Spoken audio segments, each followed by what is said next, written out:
নমস্কার বন্ধুরা, plant cares and nature YouTube চ্যানেলের একটা নতুন ভিডিওতে আপনাদেরকে স্বাগত জানাই। আজকে ডায়ান্থাস, এটা শীতকালীন যে সিজন যে ফুল আছে তার মধ্যে একটা অন্যতম হচ্ছে ডায়ান্থাস। খুবই সুন্দর ফুল। এই ডায়ান্থাস কীভাবে প্রোপাগেশন করা হবে, অর্থাৎ এর কাটিং থেকে কীভাবে চারা বানানো হবে, সেটা আমি আপনাদেরকে দেখাবো। ডায়ান্থাস বিভিন্ন রঙের এবং বিভিন্ন প্রকারের হয়ে থাকে। এখানে দেখুন আমার রয়েছে বিভিন্ন ভাগের, যেমন sweet William, Dianthus cheater pink, Dianthus middle pink, Chinese pink, এছাড়া ডায়ান্থাস কমন পিঙ্কের এদিকে আছে।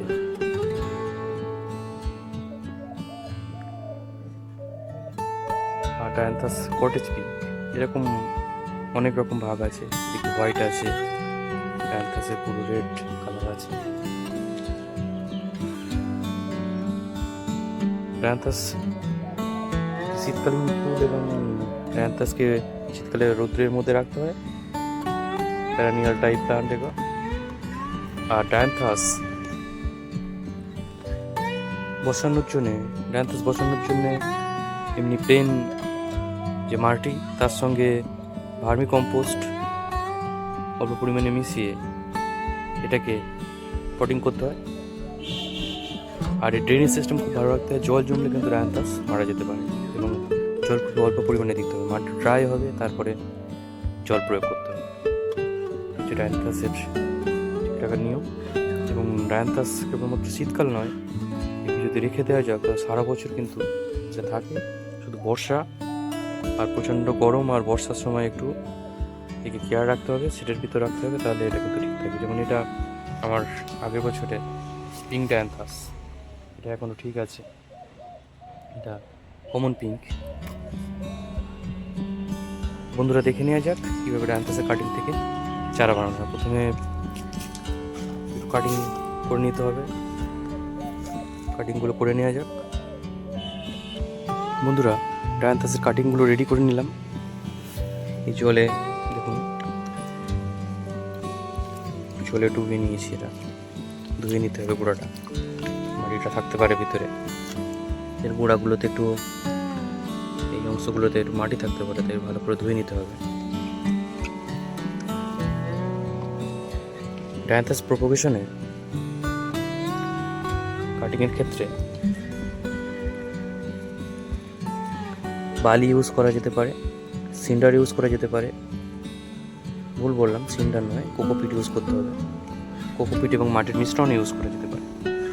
সাধারণত এই তিনটে মিডিয়াতে এটা করা যেতে পারে। তো দেখে নেওয়া যাক। বালি রেডি করে রেখে দিয়েছি। বালিটাকে ভালো করে ধুয়ে নিয়ে এবং টাইট করে দিতে হবে। এভাবে টাইট করে দিতে হবে, টাইট করে রাখতে হবে আর কি। কিছু দিয়ে মেরে বা ভালো করে জল দিলে এটা আস্তে আস্তে টাইট হয়ে যাবে, এবং আগে থেকে করে রাখতে হবে। এবার এটাকে ছিদ্র করে নিয়ে তো কিছুটা কয়েকটা গর্ত করে নিতে হবে। নিয়ে পরপর আমি এগুলো বসিয়ে দিচ্ছি।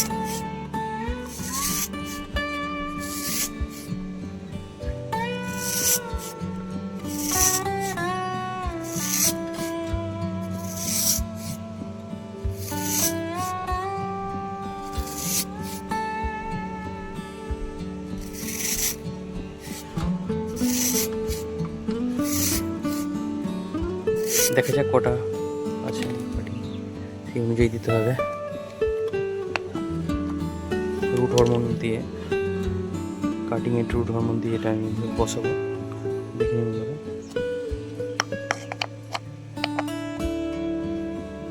এভাবে বসিয়ে দিতে হবে।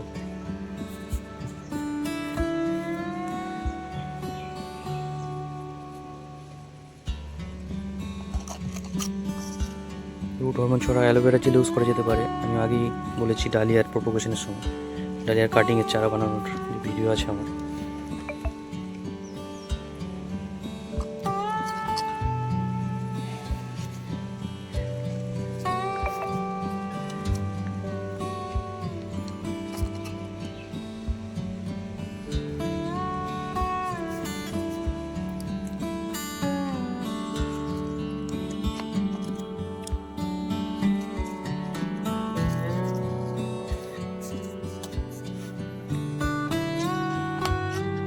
কাটিংয়ের পাউডারটাকে ভালো করে লাগিয়ে নিতে হবে, এইভাবে দিতে হবে। অনেকে আবার কাটিংয়ের পাউডারটাকে লাগিয়ে নিয়ে কিছুক্ষণ শুকনো করে তারপরে বালি বা যে যেখানে চারাটা বানানো হবে সেখানে দিচ্ছে।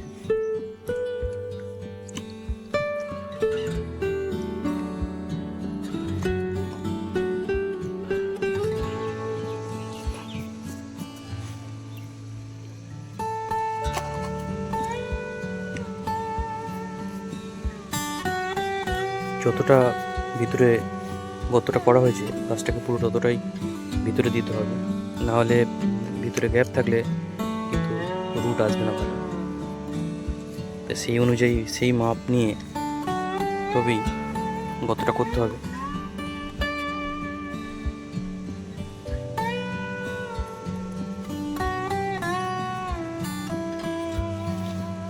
কটা এক্সট্রা হয়ে গেছে টেবিল কাপ। তো বন্ধুরা, ডায়ান্থাসের প্রপোগেশন প্রসেস দেখালাম এবং এইভাবে কাটিং থেকে চারা করতে হয়। এবং আমি প্রতি বছর এইভাবে কাটিং করি, কিছু ভ্যারাইটি আনি এবং যে ভ্যারাইটিগুলো থাকে তার থেকে আবার এইভাবে প্রপোগেশন করে চারাগুলো বাড়ানো হয়। তো বন্ধুরা, আজকে এই পর্যন্তই। পরবর্তী সময়ে অন্য ইনফরমেটিভ কোনো ভিডিও নিয়ে আবার আপনাদের সঙ্গে উপস্থিত হব। নমস্কার, সবাই ভালো থাকবেন। এখানে ভিডিওটাকে শেষ করলাম।